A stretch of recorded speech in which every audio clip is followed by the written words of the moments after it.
Hey there. Tonight we're not heading to royal courts or epic battles. We're stepping into the forgotten corners of the past. The parts history books skip over.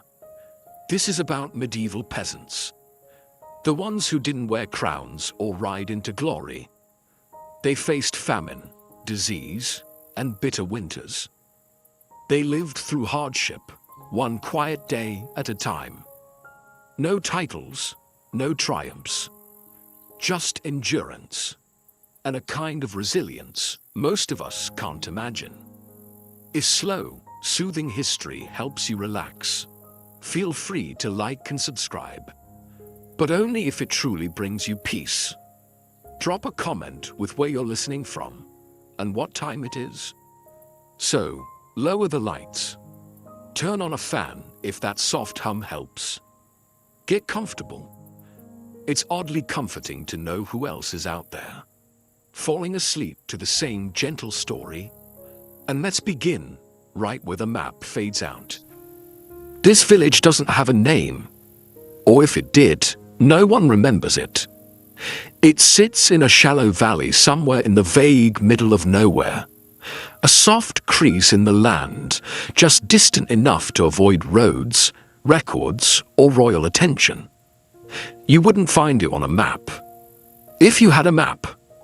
Wish you don't. You've never even seen one. Here, the world ends where the trees begin. The forest is thick and slow-moving, like something ancient that's only barely tolerating your presence. The fields stretch outward in irregular patches of green and brown, worked until exhaustion, then worked some more. Somewhere to the north is a river. You've never seen it, but you've heard it mentioned. In the same tone one might speak of dragons or saints. This is where you were born, and where you'll die. Maybe 60 steps from one to the other. The homes are rough and slumped, as if the wind has pushed against them too many winters in a row. The walls are wattle and daub, that is, mud, straw, and sticks, carefully woven together and patched endlessly with whatever the weather hasn't taken yet. Roofs are thatched, and they sag under their own weight, always leaking in places you can't quite reach. The village smells like wet wool, smoke, and earth. A sour edge of livestock. A trace of damp rot. None of it surprises you anymore. It's the smell of living here. The road leading in is not really a road. Just a muddy track where ox carts have worn a pair of grooves deep enough to collect rainwater and mosquitoes. No one important has traveled it in years, perhaps ever. Most days pass quietly. A distant bell marks the hours from a chapel in another village, if the wind carries the sound. Otherwise, you measure time by the position of the sun, or the depth of the shadows across the field, or the ache that settles into your spine before noon. There are maybe a dozen families here, enough to fill a small gathering on feast days. Everyone knows everyone. Everyone knows everyone's problems, and everyone politely ignores them until it's necessary not to. The village elder, if you can call him that, is a man named Tom, who once spoke to a monk, and now repeats that conversation as proof of his wisdom. No one questions it. Tom's hut hasn't collapsed. His goat seems healthy. That's as close to leadership as anyone requires. Nothing here is precise. There are no written records, no deeds, no land surveys. Boundaries are understood in terms of past the old elm, or where the ground gets soft. If there's a dispute, it's handled with a shrug, a short argument, and sometimes a loaf of bread passed back and forth until no one wants to keep fighting. There's no school, no tavern, no inn. If a stranger arrives, it's discussed for weeks. Where did they come from? What do they want? Are they cursed? Do they smell of salt? The arrival of someone new is both fascinating and mildly terrifying. And no one leaves, not really. The idea of travel is less a plan than a rumor. You've heard of towns, of cities, of places where stone buildings stretch 2 or even 3 stories high. But those are stories, like talking animals or women who turn into birds. You can't miss a world you've never seen. The forest is dense, the hills are long. The roads, if they exist, are known more for bandits and bad luck than any promise of arrival. What would you do, even if you reached one of those distant places? You don't speak any other dialect. You don't carry coin. You don't know the customs. You don't even know how old you are. So you stay. There's safety in the familiar. Even if it's hard. Even if it's dull. Even if the roof leaks and the well runs low and the same stew has been bubbling in the pot for 3 days. There's comfort in routine. In knowing where the firewood is. In knowing who to ask when your fence collapses. In knowing which patch of sky tells you when to bring in the sheep. You wake with the light. You sleep when it fades. You work in between. It isn't much, but it's life. And somehow, in the quiet rhythm of it all, there's a kind of peace. A kind that doesn't ask questions. That doesn't need to understand anything beyond what's visible from the top of the nearest hill. You might hear, once in a while, about a war, or a king dying, or a comet in the sky that scared a village 5 days' walk from here. But the news never seems to reach you directly. Just stories passed through too many mouths to carry weight. They lose their urgency somewhere between the merchant and the shepherd's cousin. Even time feels different here. Seasons don't shift cleanly. They bleed into each other. A damp spring becomes a wet summer. A hard frost turns into the kind of winter that chews through your boots. You don't count years. You count harvests, dry ones, wet ones. The bad one when the rye grew black with rot. The good one where the barley came in thick and heavy. And even old Marjorie smiled for a week. His steward does. He collects grain, asks questions, writes things down. You answer carefully, never with too much detail. He doesn't seem to like detail. You've never met the king. You're not entirely sure what he does. But you know his name, and you say it when you pray, just in case it matters. Because here, on the edge of the map, most things don't change. And when they do, it's usually for the worse. Still the hearth glows. The roof mostly holds. The pottage is warm. And tomorrow the same sun will rise over the same hills. And for now, that's enough. In your lifetime, you'll walk hundreds of miles. But almost all of them will be in circles.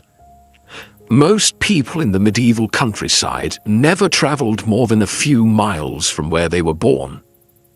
Not because they lacked curiosity, or energy, or boots, though boots were often a luxury, but because the world beyond the next hill didn't really belong to them. And the idea of going to find it, that felt as far-fetched as flying. You grew up learning the names of every patch of land between your home and the edge of the field. You knew the shape of every tree stump on the path to the well. You could tell who had walked the road by the depth of their footprints in the mud. Everything beyond that started to feel theoretical. The next village over might only be 5 miles away, but it may as well have been a foreign country. You'd heard stories about it. Who married who stole a goat, who said the priest snored during Mass. But you hadn't seen it, and you likely wouldn't, because travel was dangerous. Not in the fun, thrilling way, in the quiet, exhausting, possibly fatal kind of way. Roads weren't well-kept paths, lined with signs and travelers' inns.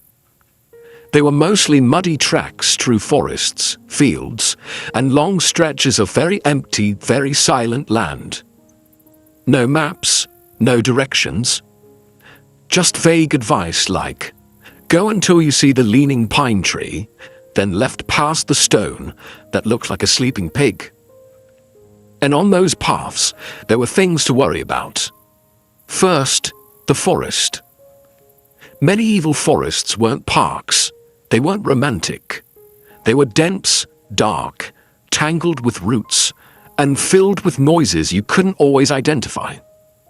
Boars, wolves, people who didn't want to be found. If you weren't born into the woods, they didn't want you in them. Second, bandits. People with nothing to lose and no land till. Travelers were vulnerable, especially if they looked even vaguely well-fed. A man walking with purpose might be assumed to have coin. A woman might be traveling alone because she had something worth stealing. You learned quickly that confident wasn't armor. Third, getting lost. This wasn't a minor inconvenience. If you wandered off track, there was no one coming to find you. You couldn't follow a river downstream and hope for the fest. You could go days without seeing another soul. Your body could disappear into the bracken like smoke. People wouldn't know you were missing until the next feast day, when someone finally asked about you, and someone else just shrugged. Then there were the practical concerns. If you traveled too far, who would tend your field? Who would feed the animals? What if Ford Stewart came by to collect a tax while you were gone? You couldn't explain absence to a man holding a ledger. Your duties didn't pause just because you were curious about what lay beyond the horizon. And even if you did make it to another village, what then? You weren't expected. You weren't welcomed.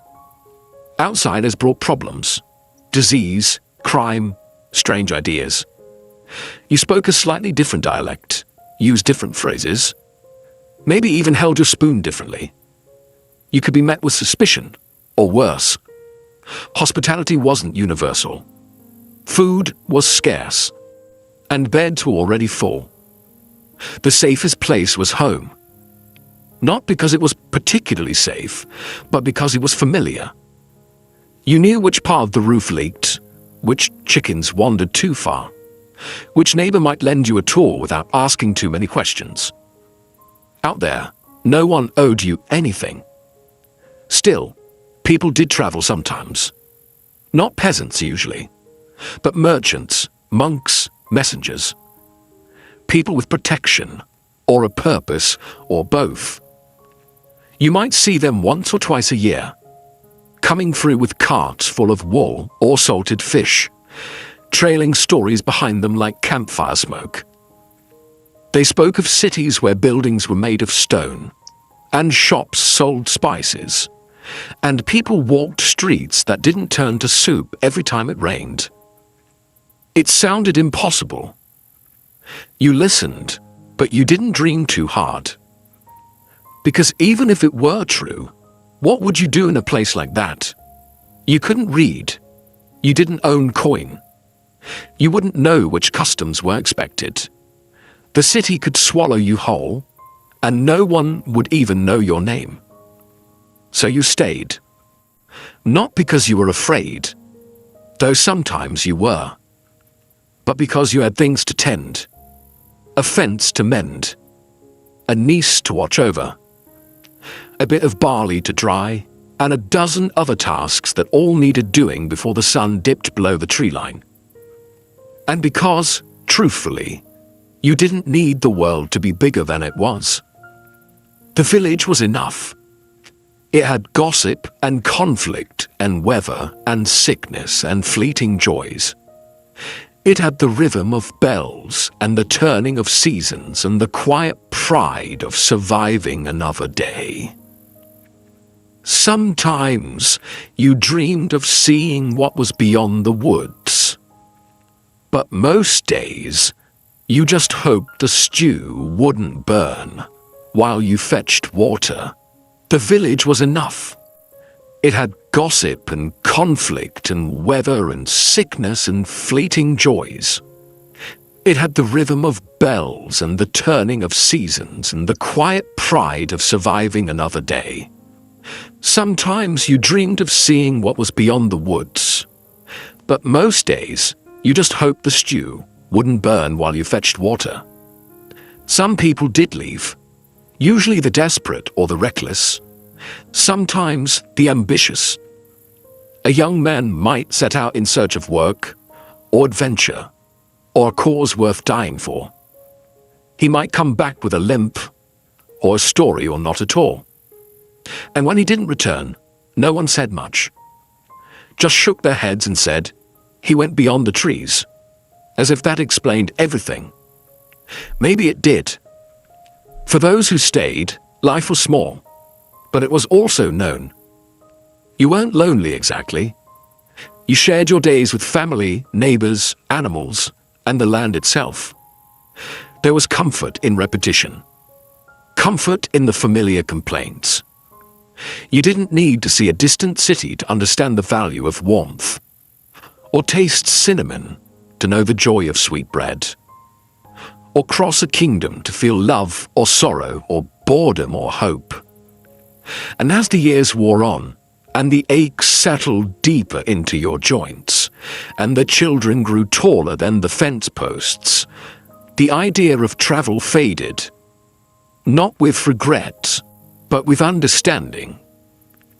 Some people were meant to move. You were meant to stay. There is no blueprint, no architect, no pile of neatly labeled lumber waiting to be assembled. Just mud and wood, and whatever else the landscape hasn't already claimed. Your home isn't a house, not in the way most people think of one. It's more like a compromise between shelter and weather, between effort and decay, between what you needed and what the land reluctantly agreed to give you. You begin with the frame, rough-hewn timbers from the nearest trees, cut with tools that have passed through more hands than you can count. The wood isn't straight. It bends a little, it warps. But you don't mind. Neither are your walls. Once the frame is up, you weave thin branches or flexible sticks between the posts. A process called wattle. It's not elegant. It's not even particularly quick. But it holds together, for the most part, like the rest of your life.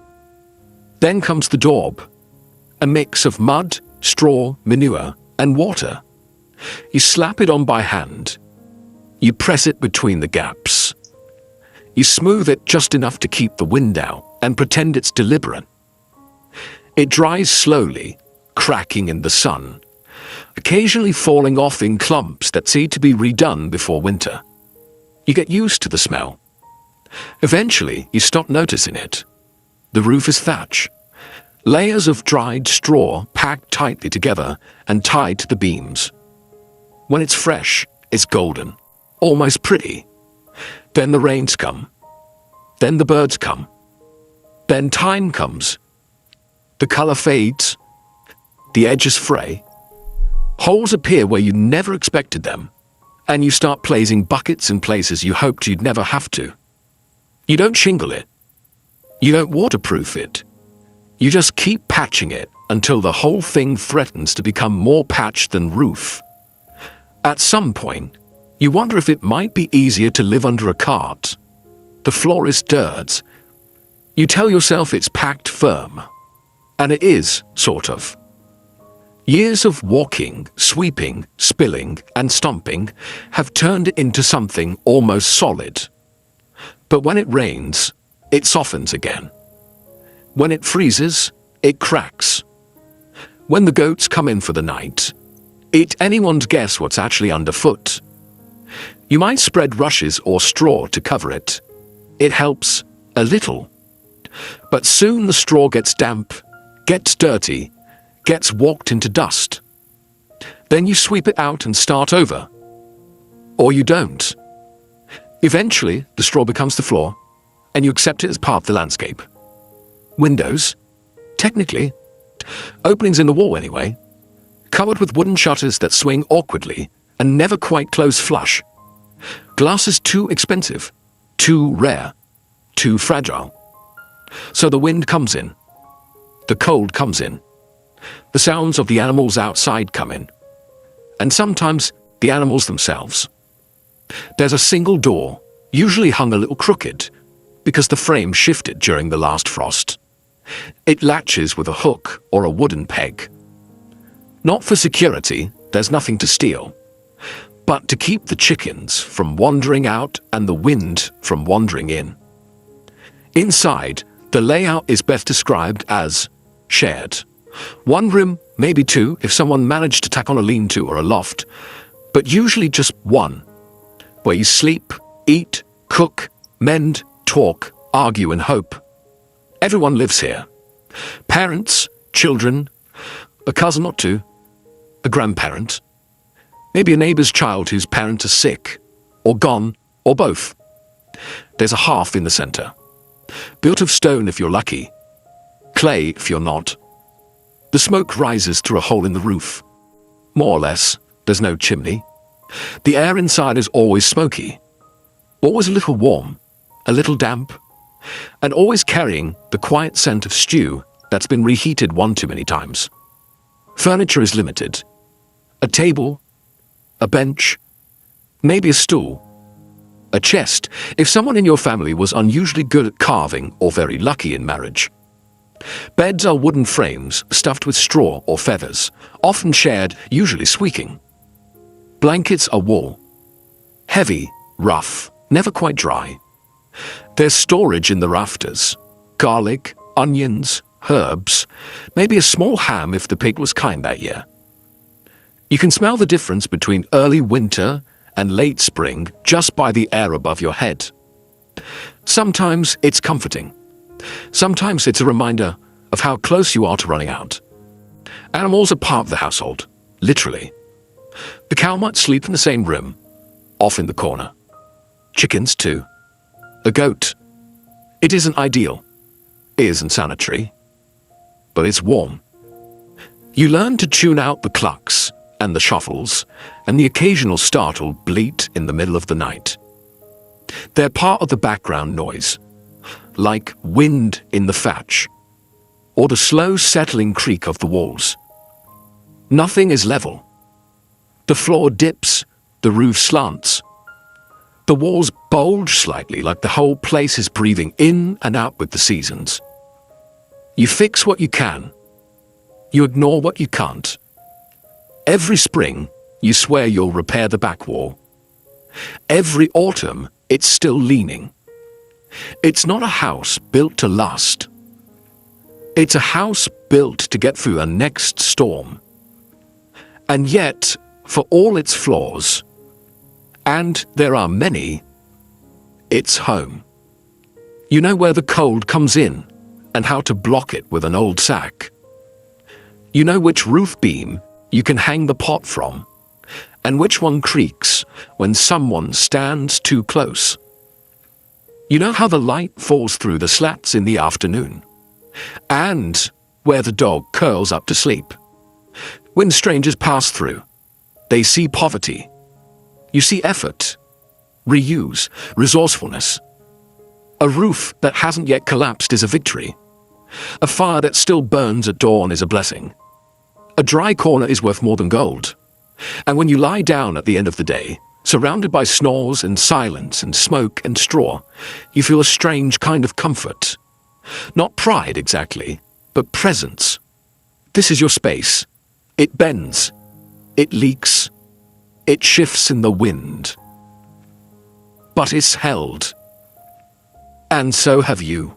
For the average medieval peasant, food was not an experience. It wasn't colorful or diverse, or even all that warm. It was closer to a daily problem that had to be solved again and again, using the same pieces and the same tired hope that something edible might come of it. Your kitchen, if you could call it that, was a corner of your single-room home near the hearth. There was no pantry, no shelves lined with ingredients, no carefully hung herbs in a sunny window. There was just a pot, a fire, and a short list of things you hoped hadn't spoiled. At the center of nearly every meal was pottage, a kind of eternal stew that lived in the pot and never fully stopped cooking. It was never entirely new and never entirely gone. You added to it during the day. You skimmed it at night. You kept it warm through the seasons and prayed nothing strange grew in it when your back was turned. The ingredients depended on what you had, which usually wasn't much. On a good day, pottage might include cabbage, leeks, barley, and a few legumes. Maybe garlic or onions if the harvest had been kind. If it was winter, you used dried beans or peas.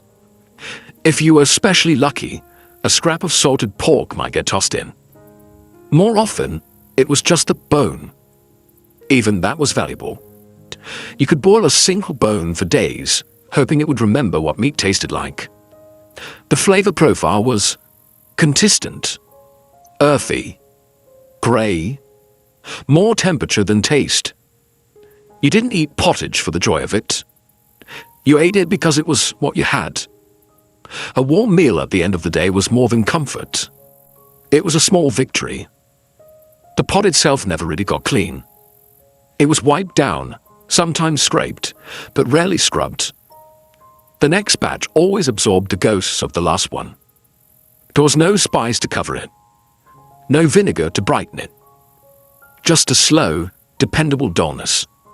A taste like boiled history. Bread was the other major player. Not soft or golden or inviting, but hard, dense, and dark. It was usually made from rye, barley, or oats. Wheat, the soft white kind, was for the upper classes. Peasants could barely afford to see it, let alone bake with it. The loaves were small and heavy. They didn't rise much. They crumbled quickly. If you left them out for a day, they could probably double as a weapon. But they filled the stomach and gave you something to soak in your stew. Sometimes the bread was made from questionable flours, chaff, ground up peas, or whatever was left at the bottom of the miller's barrel. In hard times, people used bark, not metaphorically. They literally ground up the inner layer of tree bark and mixed it with what little flour they had. The result was famine bread, bitter, dense, and barely digestible. It kept you alive technically. On days when even flour was scarce, people used trenchers, slices of old bread used as plates. These soaked up stew and were either eaten at the end of the meal or thrown to the animals. Sometimes they were passed down the table to someone of lower status. Bread hierarchy at its finest. Protein was rare, very rare. Chickens laid eggs. Cows gave milk. You didn't eat your livestock unless you had no other choice. When you did, you used every part: meat, fat, organs, bones. The blood was used for puddings. The fat was rendered. The head might become soup. Nothing was wasted. Pork was the most common meat when it was available. Pigs were efficient, and their salted fat flavored many dishes, often turning something barely edible into something vaguely pleasant. But pigs were slaughtered only when necessary. A whole pig meant weeks of planning, salting, hanging, boiling, and storing. Fishing was an option if you lived near water, but even that came with restrictions. Many rivers and lakes were controlled by lords, and a fishing without permission could earn you a fine or worse. When you did fish, it was for eels, small river fish, or anything that wouldn't immediately rot. Salted herring, if you could get it, was a prize. The church dictated a fair bit of your diet too. On Fridays and during Lent, meat was forbidden, so you pivoted to fish or went without. In more creative times, beaver tails were classified as fish, a theological workaround that few questioned because it meant having something to eat. Milk was common, but also fragile. You had to use it quickly or turn it into cheese or butter. Butter was a luxury in some homes, used sparingly. Cheese was harder, tangier, and often quite dry. If you had a few good rounds stored away, it meant the cow had been generous that year. Dairy, though useful, didn't always agree with people, and refrigeration didn't exist. Sour milk was used anyway. Butter went rancid, cheese molded. You just cut round the worst bits and hoped your stomach was stronger than the bacteria. Drinks were simple. Water was unreliable, often unsafe to drink, depending on the season and what upstream neighbor had been careless. So, ale was the default. Weak ale, known as small beer, was brewed in homes and drunk by everyone, including children. It had low alcohol, just enough to kill bacteria and dull the edges of thirst. If you had access to apples or pears, you might make cider. Wine was for the clergy and nobility. Mead was rare.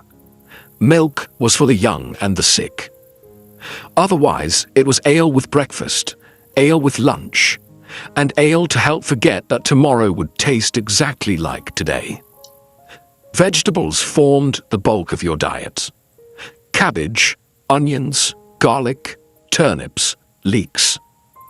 Carrots, though not the orange ones we know now.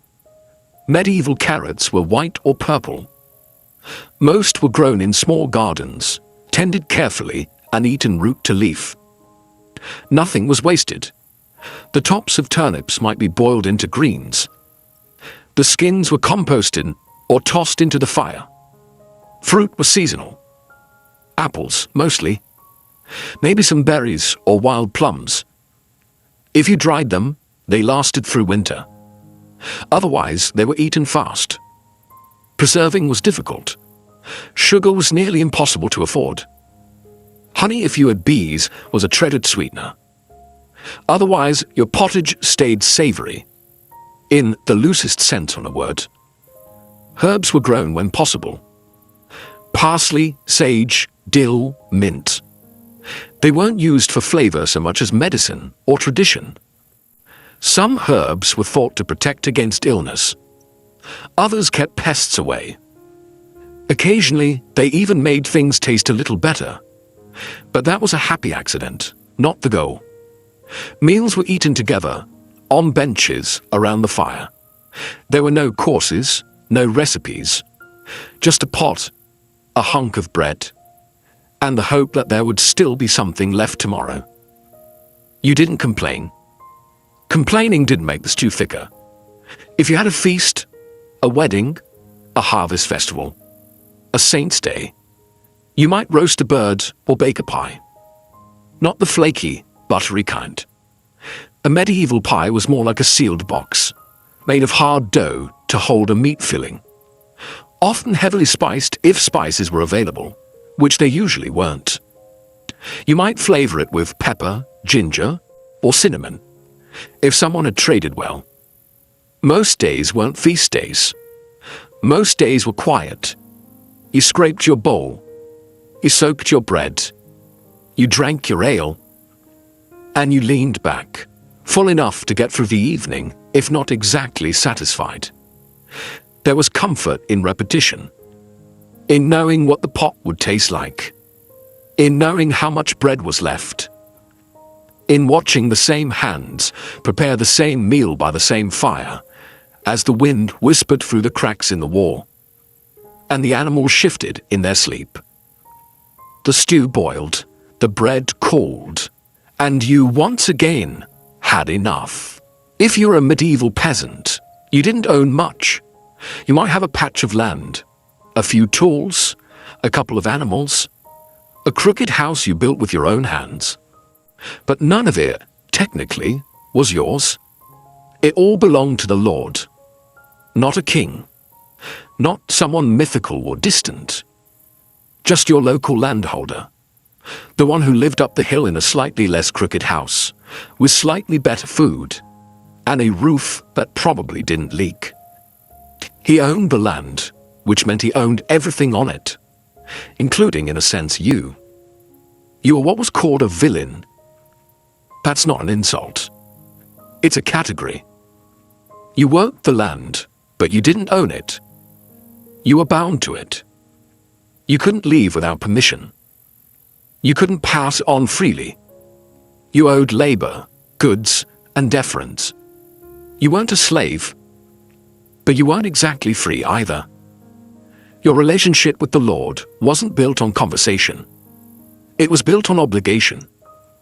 You didn't talk to him. You talked to the steward, the man who managed his lands, and more importantly, kept track of what everyone owed, and you owed a lot. Let's start with labor.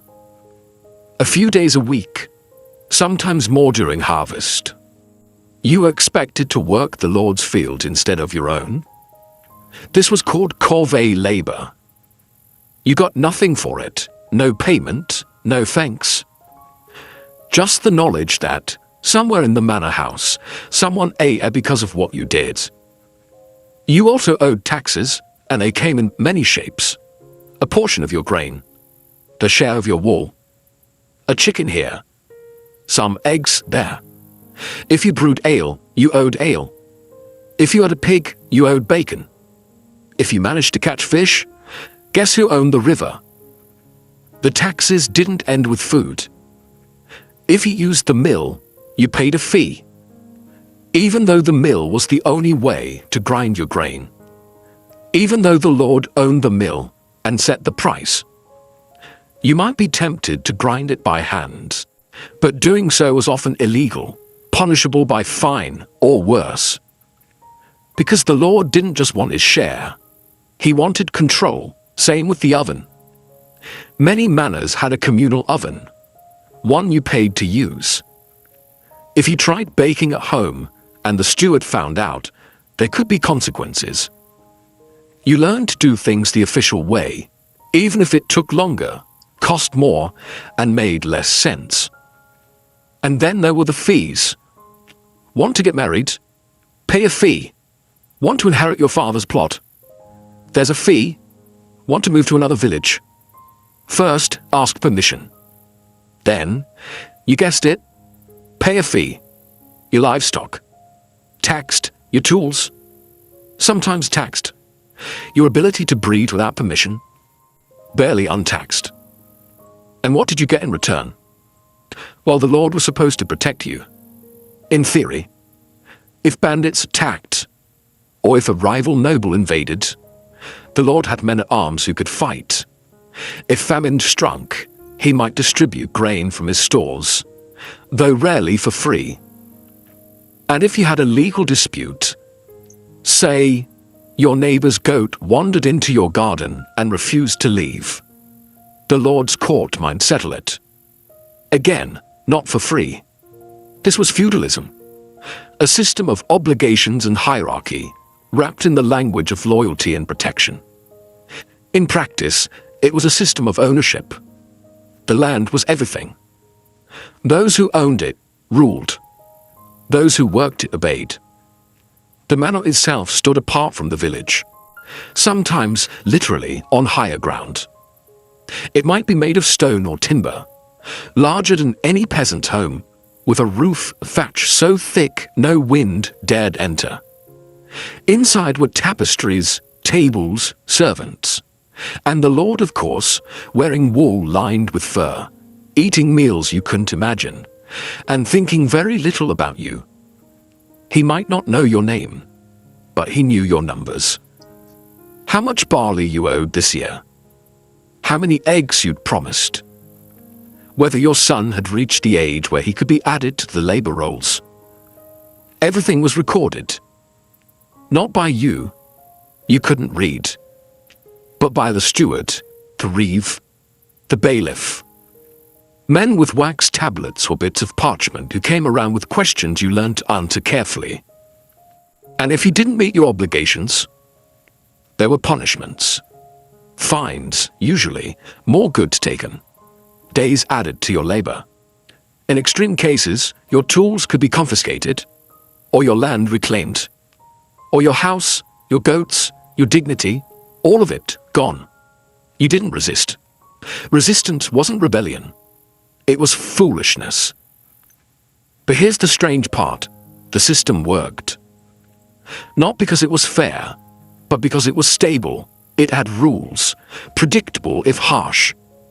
You knew what you owed. You knew what was expected. There was no guessing, no sudden surprises. Just a steady, grinding rhythm of give, give, give. And occasionally, just occasionally, the Lord would give something back. A feast day where food was distributed. A holiday where labor was waived. A kind word, perhaps, spoken from horseback. Not enough to balance the scales, but enough to keep things from tipping. The relationship was never friendly, but it was enduring. Your Lord might be young or old, kind or cruel, present or distant, but he was always above. You didn't question that. You bowed when he passed. You removed your cap. You used the right words. Not because he deserved it, but because you didn't want trouble. And maybe, deep down, because a small part of you still hoped that one day you might be noticed, rewarded, lifted, even just a little. It almost never happened. But that's how the system stayed alive. Not just with fear, but with the faintest suggestion of hope. That if you worked hard enough, obeyed long enough, prayed loud enough, something might change. Meanwhile, the steward kept walking. The reeve kept writing. The mill kept grinding. And you kept digging your hands into the soil, year after year, season after season. There was no retirement, no bonus, no upward mobility. Only the quiet knowledge that you had fulfilled your role. You had done what was asked. You had made it through another year under the weight of someone else's title. And as long as the Lord was pleased, you were allowed to go on living. Long before the Black Death swept across Europe and etched itself into history books, medieval peasants were already well acquainted with sickness. Not the kind of illness that came and went with the seasons, though there was plenty of that too. But the slow, constant presence of something always waiting to go wrong. Infection, fever, wasting, swelling, coughing. Disease wasn't an event. It was a feature of life. You didn't need a continent-wide catastrophe to be laid low. All it took was a small cut, a single flea, a bit of water that looked clear but wasn't. And unlike weather or taxes, illness didn't follow rules. It arrived without warning, and it rarely left quietly. There were no hospitals, not really. If you were lucky, your village had a wise woman, maybe a midwife, someone who knew which herbs to boil and which ones to burn. If you were extremely lucky, there might be a monk nearby, literate, well-meaning, and slightly more effective than random prayer. But for the most part, when you got sick, you stayed home. You lay in bed, you sweated through your shirt, and you hoped. Most people didn't understand what caused disease. The word germ hadn't been invented yet. Microscopes were centuries away. What you had were theories, old ones, confusing ones, and often wrong ones. Some believed in miasma, bad air that carried disease through smell. If a village reeked of rot, manure and smoke, it was assumed to be dangerous. Which, in a way, was correct. But not for the reasons people thought.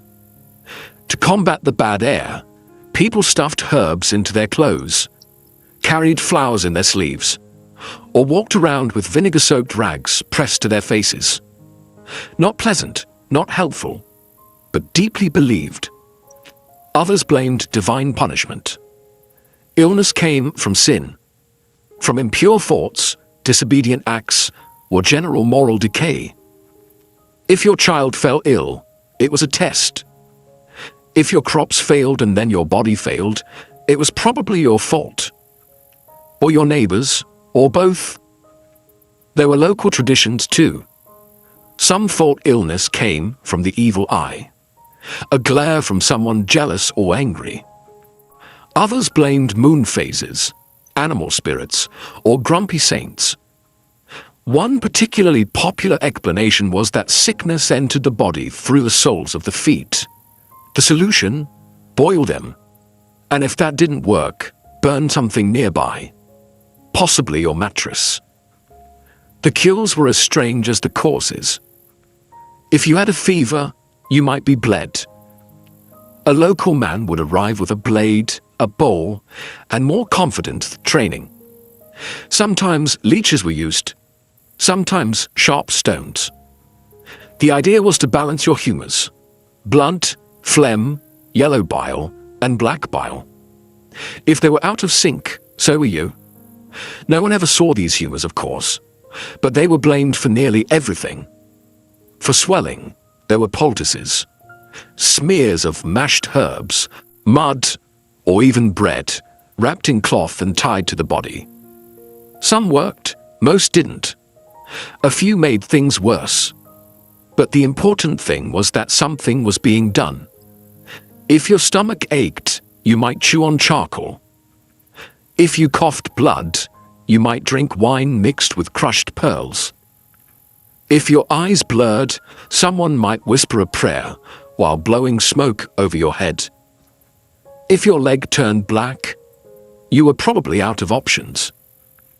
And then there were the plague amulets, bits of metal or bone worn around the neck, sometimes inscribed with protective words, sometimes blessed by a priest. Some people buried onions in the corners of their homes. Others hung garlic above the door.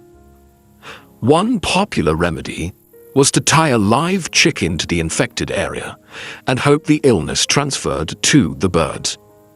It rarely did, but hope was in short supply, and people clung to whatever they could.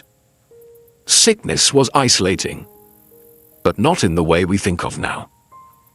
You didn't quarantine, you didn't call for help, you just tried to work until you couldn't. When that moment came, you lay down, and others carried on. Children were fed, animals were fed, you were given broth maybe, and a few murmured prayers. Sometimes illness passed. The fever broke, the swelling went down. You walked again, slowly, with a new limp and a deeper respect for warm soup. Other times, it didn't, and your family lit a candle.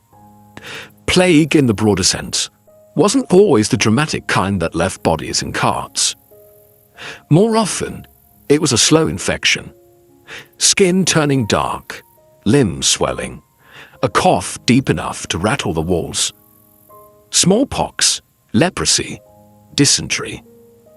Even the flu could sweep through a village and leave half the population in bed. There were no case numbers, no charts, just stories. A traveler from another village said the cough had started there last week. Or someone heard that 3 children had died near the river. You paid attention. You started boiling more water. You left herbs under the door. You kept your distance, even if no one said why.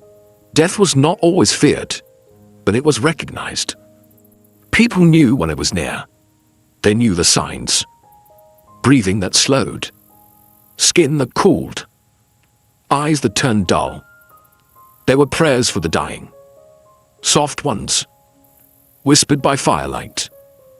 When the Black Death finally did arrive in the 14th century, it hit with a violence that dwarfed everything before it. But by then, the world was already familiar with sickness. The idea that you could be well in the morning and gone by night was not new. It was just happening more often. The plague came in waves, and each time it returned stronger, stranger. Buboes swelling in the neck and groin, fever that stole the mind, blood that darkened and bubbled. People died in days, sometimes in hours. Entire villages vanished. Fields went untilled. Bells rang too often. Some peasants tried to flee, but disease travels faster than feet. Others turned to religion, doubling their prayers, whipping their backs, promising to live better if they were spared. A few turned to violence, blaming outsiders, blaming sinners, blaming anyone but the wind. The church offered explanations and comfort and burial. Monks died in droves. Priests vanished. In some places, death became so common that the funerals were skipped. Bodies were buried in mass graves, often without names. And yet, life continued. People learned how to survive around sickness. They accepted it the way they accepted hunger or cold, not joyfully, but with a kind of tired resilience. They cleaned their homes more often. They shared herbs. They whispered new prayers. Some believed that surviving one sickness gave them protection against the next. Others didn't believe at all, but they got up anyway and milked the cow.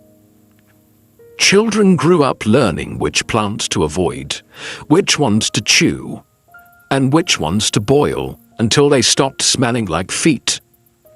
They knew how to wrap a wound, how to wait out a fever, how to tell when someone wasn't going to get better, and when you should stop hoping. And through it all, they didn't stop living. They married. They harvested. They shared meals, such as they were. They sat by the fire and retold stories of the last illness and the time someone's grandfather survived a winter fever with nothing but garlic water and stubbornness. Plague wasn't the end of the world. It was just another part of it. And for those who endured, survival became its own kind of resistance. A quiet, stubborn refusal to go quietly. A belief that tomorrow would come. And if it didn't, someone else would remember your name. Or at least the way you always added rosemary to the broth. Night in the medieval countryside wasn't peaceful. It was silent in the way a cave is silent. Full of creaks, distant sounds, and the kind of quiet that makes you notice how loudly your own body exists. The day ended when the light failed, and everything that wasn't already put away had to be dealt with quickly. Because once darkness fell, the world shrank to the size of your hearth. There was no artificial light, no candles burning freely into the night. Wax was too valuable. If you had a tallow lamp, it was reserved for emergencies or religious devotions. Most nights, the fire dimmed, the coals glowed softly, and that was all. And so you slept. But not in the way we think of sleep. Not in a single, unbroken stretch. Sleep in the Middle Ages came in two acts. First sleep, then a waking period, and finally a second sleep. This rhythm wasn't accidental. It was how people adapted to the long, lightless hours between dusk and dawn. You would drift into your first sleep not long after nightfall. The fire would be banked, the animals would have quieted, children would be hushed. The home, one room, maybe two, would stretch out into stillness. If you had a mattress, it was stuffed with straw or feathers, possibly lumpy, often shared. If you didn't, you slept on woven rushes or directly on the earth, softened only by habit. Everyone slept together. Family, relatives, even servants. All in one shared space. Not out of closeness, but out of necessity. It was the only warm room in the house. On the coldest nights, even animals were brought inside. A goat near the door. A dog curled by the hearth. Chickens in a basket. Warmth was more important than boundaries. There was no privacy. The idea of sleeping alone was associated with punishment, not comfort. The rich might afford solitude. Everyone else just made do. You turned to face the wall. You stuffed straw in your ears. You shared blankets. You breathed in each other's breath. And if someone snored, and someone always did, you got used to it. First, sleep lasted a few hours. Then, almost like clockwork, people would wake. It wasn't disturbing. It was expected. During this time, often around midnight, the world was still and quiet. Some people prayed. Others stirred the coals. Some used the chamber pot or stepped outside into the freezing air. Some reflected. Others whispered. It was a time of dreams too, vivid ones. People believed this midnight space opened a thin veil between the living and the dead, between the sacred and the mundane. If you dreamed during this waking interval, you remembered it. And you talked about it the next morning. Not in passing, but as something that mattered. Eventually, the second sleep began. Deeper. Slower. This was the sleep that healed. Or tried to. It was when the aches faded slightly, when the day's blisters cooled. If you were lucky, it was uninterrupted. If you weren't, you simply lay still and waited for dawn to give you an excuse to rise. The home didn't go silent at night. Not entirely. The fire crackled. Wind whispered through the thatch. A baby might fuss. A cow might shuffle its hooves. Sometimes the night was broken by coughing. The wet, rattling kind that never seemed to end. And everyone noticed, but no one said anything. It was understood. The fear of the dark was real, and not irrational. The night carried real dangers, both imagined and entirely physical. Wolves, for instance. In some regions, their howls came close enough to the village to raise hairs on the back of your neck. They weren't just creatures of legend. They were real and hungry. Then there were thieves, rogues, strangers. Fires that started from a careless coal, roofs that groaned under snow, and less explainable things. Ghosts, spirits, demons, witches. You didn't talk about them openly, but you knew they were out there. To protect the household, you followed rituals. You placed iron by the door, made the sign of the cross above the hearth, whispered protective blessings over the straw mattress, hung herbs, rosemary, sage, rue, above entryways. Sometimes you tied a bit of string around a child's wrist, just in case. Even with protection, some families believed that sleep left you vulnerable, that the soul wandered while the body rested. So people tucked in carefully, covered mirrors, faced the bed toward the fire, avoided sleeping with their feet pointed toward the door. The cold was its own enemy. It seeped through walls, through thatch, through poorly sealed doors. People didn't sleep under mounds of blankets. They layered wool, fur, cloaks, tunics. The idea of undressing for bed would have seemed absurd. You slept in your clothes, sometimes in your boots. There was a comfort to sleeping next to others, but also discomfort.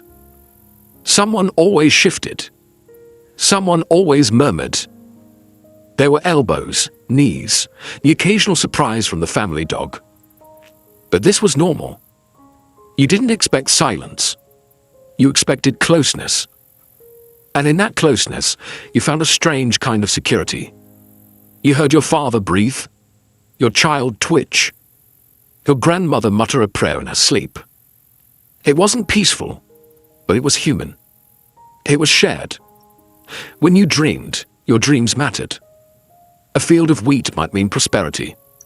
A snake, illness. A broken tooth could mean death. You learned to interpret these things. Or you found someone who could. The village had dream readers. Not officially, but everyone knew who to ask. The church had its own ideas. It warned that some dreams were from the devil. That sleep was a time when temptation could slip in. You were told to pray before bed, to avoid certain faults, to keep your soul ready in case the night was your last. Because it could be. People went to sleep and didn't wake up. Illness could take hold while you rested. A fever could rise. A cough could deepen. And by morning, someone might be gone. Quietly, as if stolen. This uncertainty gave every morning a slightly reverent tone. When the light returned, and the rooster cried out, and the coals were stirred back to life, it meant you'd survived again. You sat up slowly. Every joint reminded you of your age, no matter how young you were. The cold bit your nose. You wiped your face. You looked around and counted bodies. Everyone who stirred was accounted for. Everyone who didn't was checked on. And then, once the living were confirmed, the day began. Water was fetched, bread was prepared, animals were fed. The dream you had, if it was important, was shared. And the memory of the night faded, not erased, just softened, folded into the next stretch of time. In winter, sleep came early and stayed late. In summer, it shortened. But the rhythm remained. First sleep, a waking hour.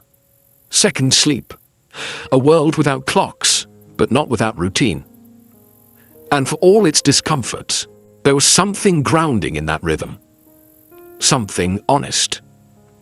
You didn't aim for comfort. You aimed for endurance. And if you happened to find rest along the way, a moment of warmth, a particularly quiet night, a dream that didn't leave you afraid, that was a gift. One you didn't question. One you didn't expect to gain too soon. Some years, you're simply hungry. Other years, you're in a famine.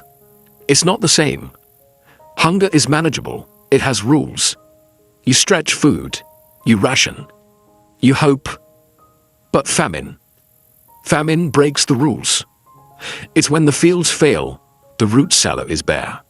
And there's no more pretending that next week will be better. It's when food becomes an idea more than a substance. In a medieval village, you often saw it coming. It started in the spring. Too much rain. Or none. The barley came up patchy. The beans flowered, then browned. The cabbages cracked open too early. The wheat head stayed stunted, bowed like they were already mourning something. You noticed? Everyone did. At first no one said it. But the looks were exchanged. The calculations made. Quietly. Internally. How much is left from last year? How much seed can we keep? How much can we afford to eat? The answers were never good. The hardest part was knowing what to do next. Not in winter, but in summer. Because that's when you had to choose between planting the seeds or grinding them into flour. Between saving for a harvest that might never come, or feeding your child one more bowl of something warm. And so, the portions began to shrink. The stew got thinner. The bread got smaller. The bowls didn't come back empty. They just came back less often. You didn't panic. Not yet. You told yourself this happened once before, or that another village might have extra, or that the manor stores could fill in the gaps. Hope was still on the table, just not much else. By August, it became harder to ignore. By September, it became impossible. You stopped feeding the animals first. Chickens were quiet. The goat's bleating grew hollow. The dog, if you had one, stopped barking and started following you more closely, like it understood it was next. Bread became ritual. One loaf split 5 ways. Everyone chewed slower. No one commented on the crust. Even the smallest crumb was swept up with reverence. The stew was now mostly water. If it had color, it was from the pot. You boiled weeds. You ground roots. You pulled up things you didn't recognize and hoped they weren't poisonous. Some weren't. You didn't sleep through the night. Not because you were afraid, but because your stomach reminded you, every few hours, that it was still empty. The children asked fewer questions. That's how you knew it was real. They didn't ask when the bread was coming. They didn't ask for honey. They didn't beg for stories. They sat close to the fire and stared. They learned how to wait, and your neighbors, you stopped seeing them outside. The village quieted. No more laughter in the lane. No more arguments about sheep. Just the occasional cough or crack of firewood. Famine didn't make people cruel. It made them silent. Sometimes someone would bring back a rabbit, or a bird, or a handful of acorns that could be soaked and ground. You chewed them even when they still tasted bitter. You smiled anyway. Not because it tasted good, but because it was something. You tried not to resent the manner. Sometimes they gave grain. Sometimes they didn't. The steward came around less. That was good and bad. Good, because he wasn't there to take anything. Bad, because he wasn't there to help either. His silence said more than words ever could. The church did what it could. Bread after Mass. Alms for the poorest. But they too were stretched. You prayed more. Not out of faith, but out of repetition. Words are easy when your hands are too tired to do anything else. Some left the village entirely, packed up and wandered to find work or food or God. Some returned. Some didn't. You never asked what happened. You were too tired. The body changes in famine. You feel your ribs first, not from the outside, but from within, like they're too close to your skin. You stand up slower. You bruise easier. You wake up with your hands clenched, like they're still gripping tools you can't afford to use anymore. And the cold hurts more. The fire is your best friend. You spend more time tending it than you ever did cooking on it. You sit close. You sleep facing it. You feed it even as your belly goes empty. Because heat is the one luxury you can still provide. By now you've eaten everything that could be eaten. The roots, the weeds, the dried beans, the stale flour. You've boiled bones 3 times over. You've soaked bark. You've baked famine bread that cracked your tooth. And when the food was gone, you looked to the things that weren't food, but might become food in the right light. Leather, boiled and salted. Not delicious. Not satisfying, but technically chewable. You found a rat once. You didn't scream. You thanked God. Then you hid it. Cooked it alone, told no one. You still feel guilty. But you don't regret it. The dreams become strange. You dream of feasts. Tables full of roast and bread and wine. You wake up chewing your tongue. You dream of boiling things over and over, even though you haven't boiled anything in 3 days. You dream of animals coming back, of green shoots breaking through snow. You dream of your childhood, when hunger was simpler. And some nights, you dream of being full. You wake from those crying. The graveyard grew slowly at first, then quickly, then too quickly to keep up. You knew someone had died when the church bell didn't ring. It meant there weren't enough hands to lift the rope. The grave was shallow. The prayer was short. The mourning was silent. Everyone had their own hunger to manage. You wanted to mourn, but you couldn't afford the emotion. You held it back, like everything else. Then, like every famine, it ended.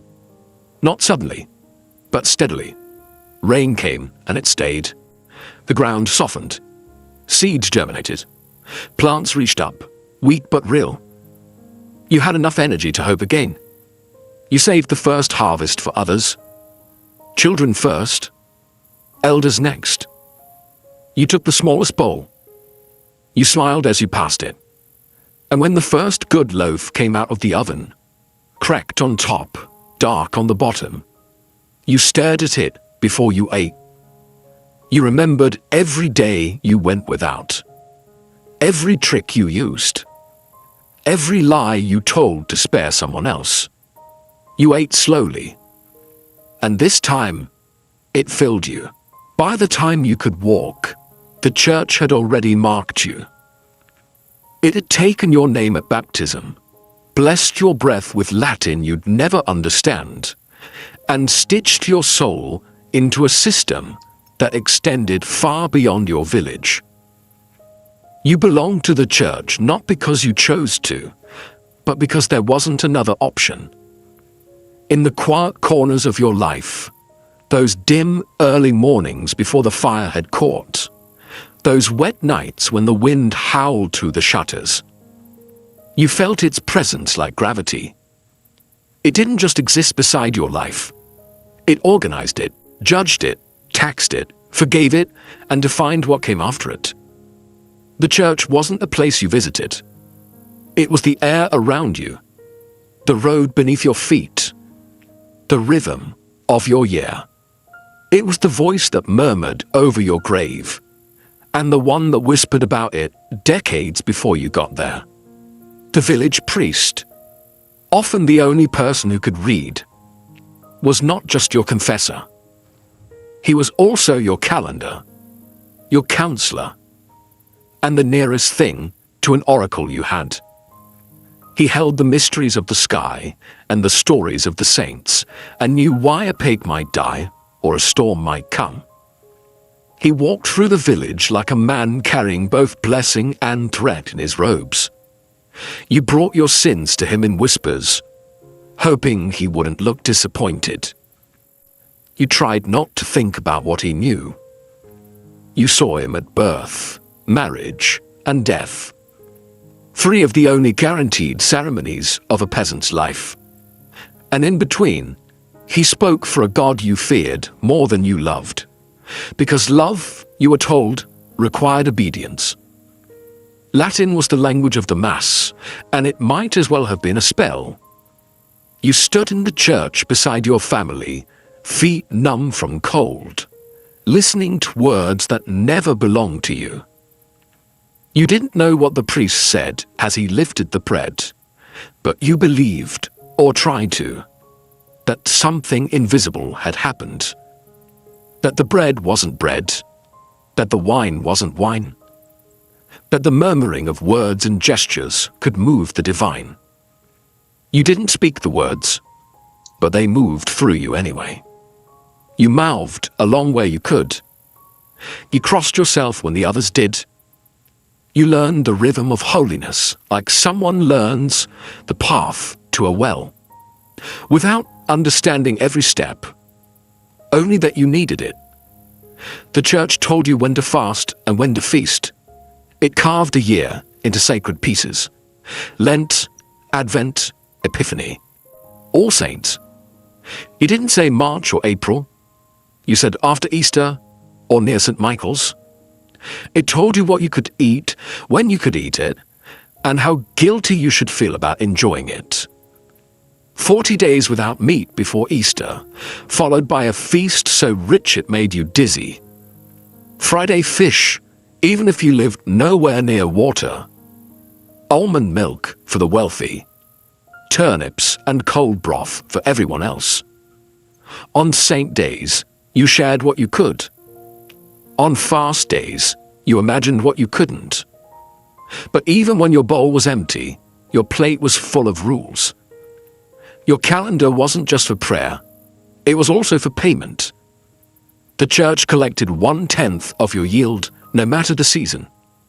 Grain, eggs, wool, chickens, cider. If it came from your field or your body, it had a price. You gave because it was God's portion. That's what you were told. But God didn't collect it. The priest did. Or the steward, with his ledgers and his silent nods. You watched your best barley carted off to the tithe barn, which was always bigger than your home. You saw your neighbors hand over their last sack of oats, while the priest prayed for mercy they'd just paid for.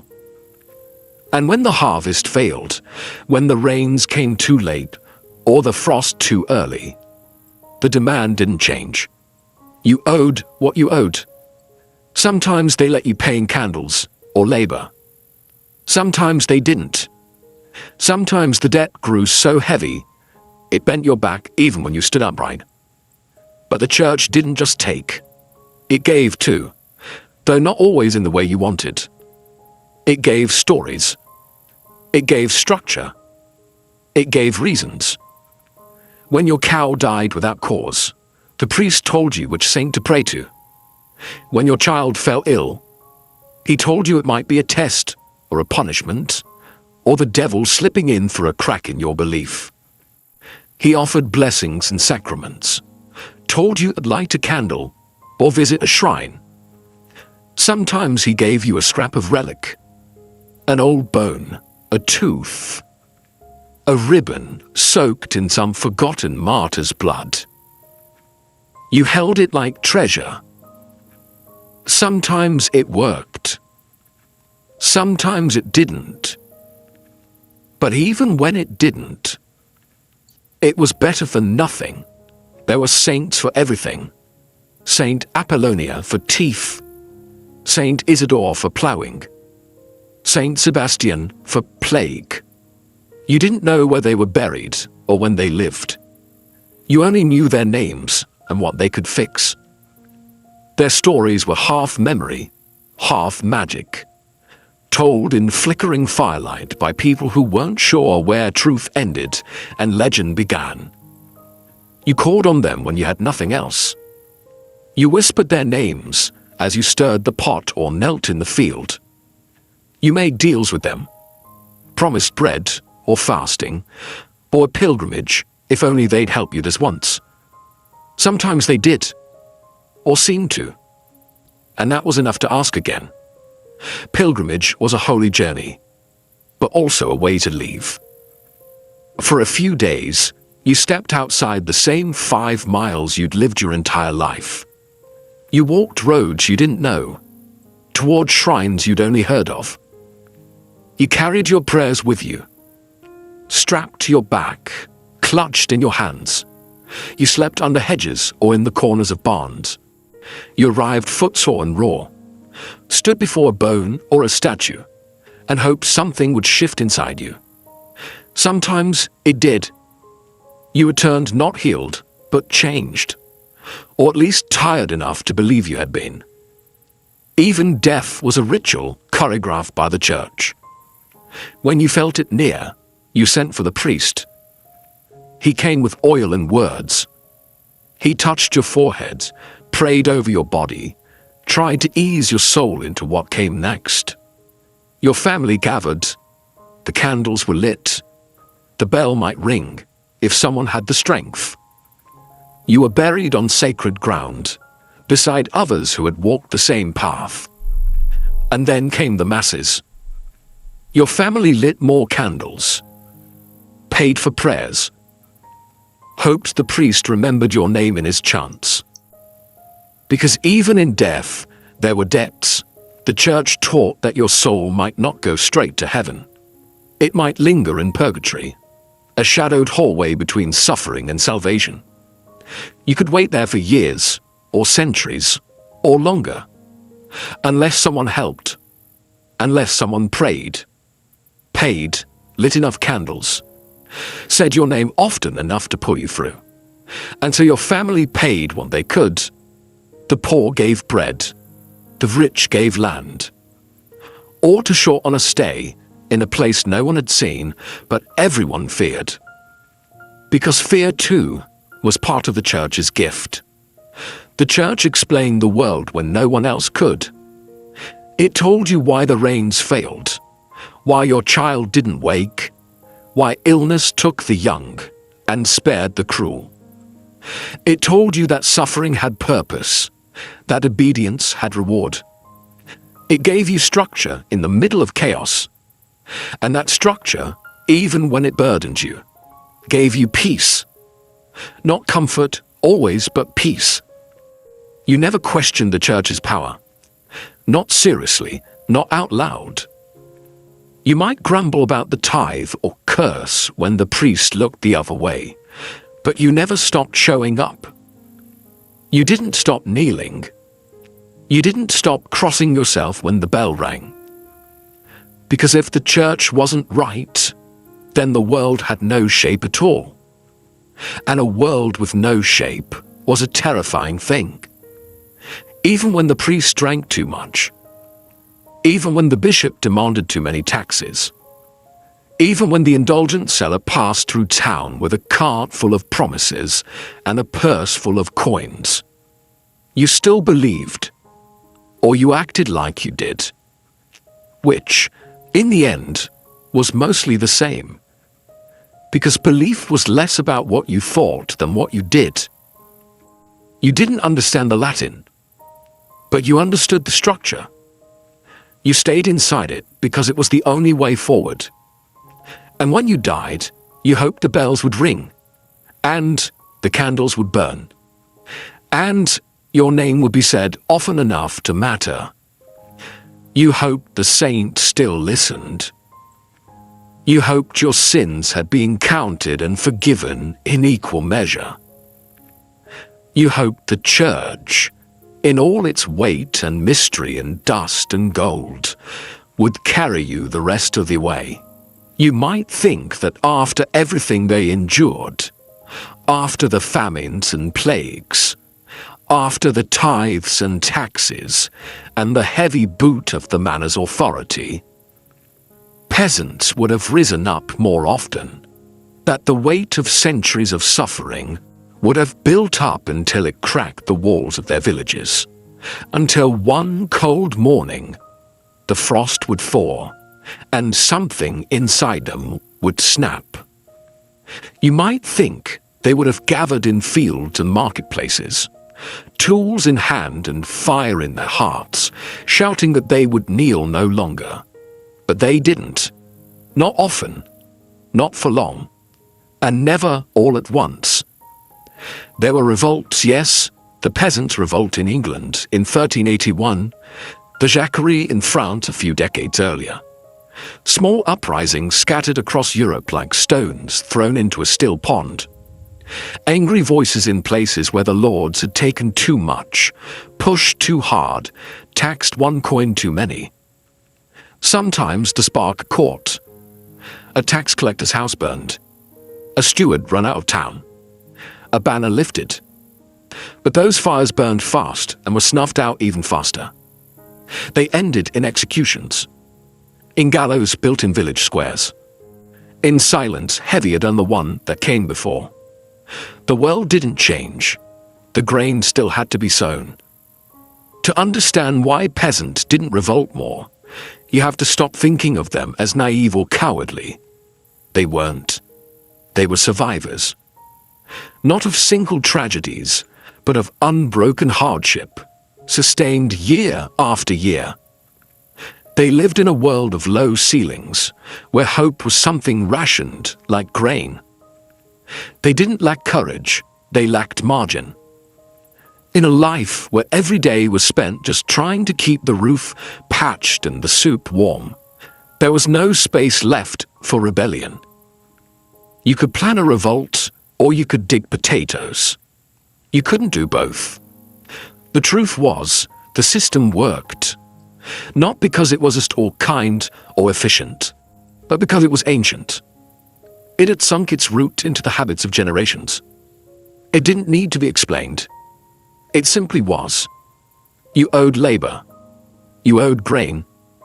You owed the church its tenth and the Lord his harvest. You owed a quiet nod when the reeve passed your door.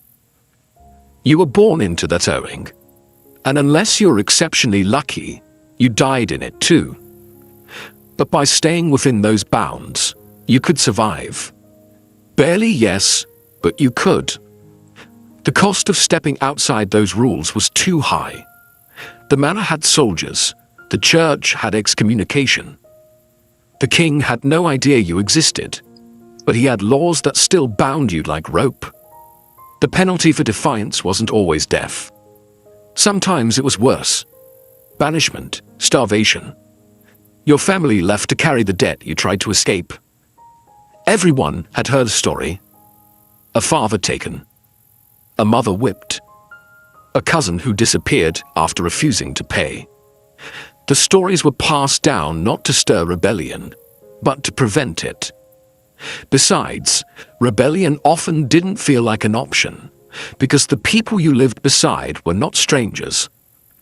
They were your kin, your neighbors. You shared fields, tools, fences, and prayers. Even if you hated the steward, you might still marry his daughter. Even if you resented the tithe, you still brought bread to mass. The village wasn't a place you could leave easily, nor was it one you could tear apart without tearing yourself apart in the process. To revolt against the manor was, in some small way, to revolt against the rhythms of your own life. It's easy, centuries later, to imagine the peasant as a figure of eternal submission. Head bowed, hat in hand. But this picture misses the complexity of their world. Submission wasn't servitude. It was negotiation. Most peasants did not simply suffer. They adapted, they bartered, they bent. They found cracks in the walls and made homes in the spaces between the rules. A pig kept off the ledger. An extra sack of rye buried in the earth. A bribe given in eggs rather than coin. These were the rebellions they could afford. They were practical people. Their world was not governed by ideology, but by weather. The question was not what is just, but will this feed us through winter? And justice, if it ever came, was a luxury they didn't trust. Lords changed, priests were replaced, rules shifted, but the wind still blew, the soil still needed turning, and children still cried from hunger. You didn't revolt against that. You endured it. The church played its part too, and perhaps more effectively than the sword. It taught that suffering was holy, that endurance was righteous, that the meek would inherit the earth, though it never said when.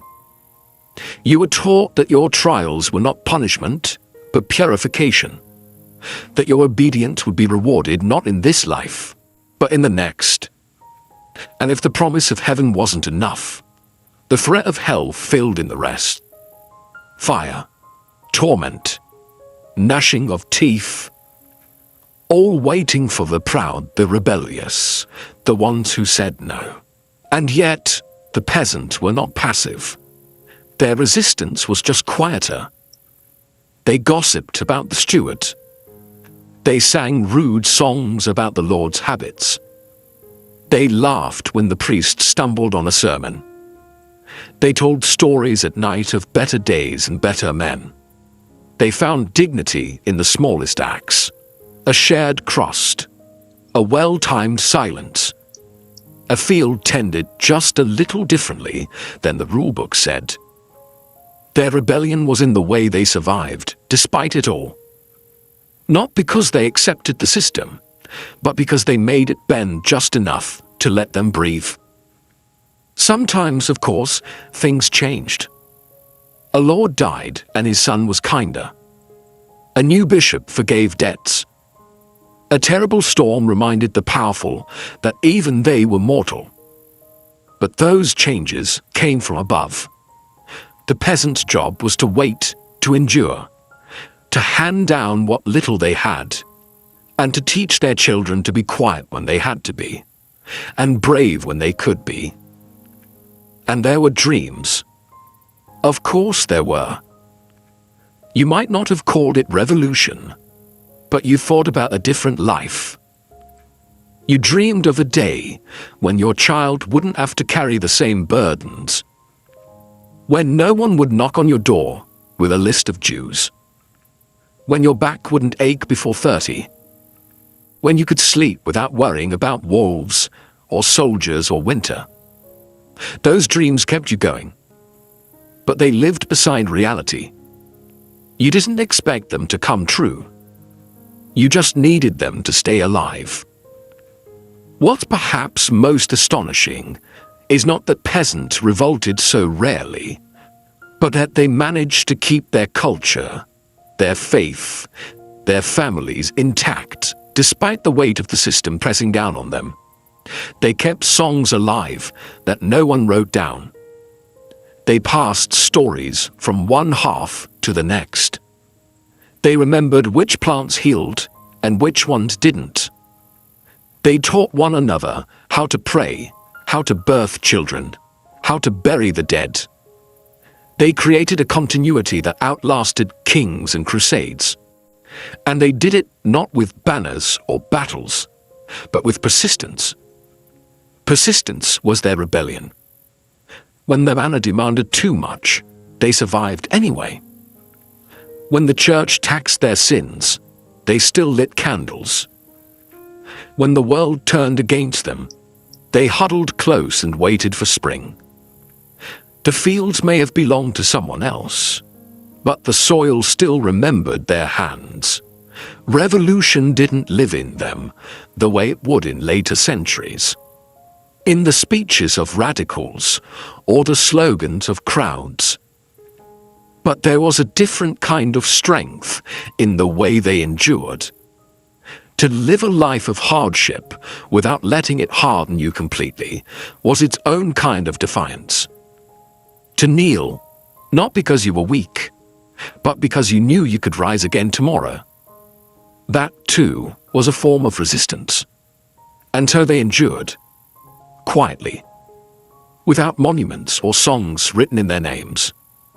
They endured in the rhythm of the plough, in the smoke rising from cottages at dusk, in the lullabies sung beside dying fires.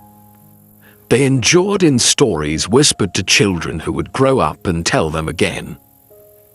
History often forgets them, or folds them into a footnote beneath kings and conquests. But the peasants were the thread that held the tapestry together. Without them, there would have been no harvests, no cathedrals, no armies to march under banners. They built the world even as they were kept from owning it. They may not have overturned their lords, but they outlasted them. And maybe that is revolution enough.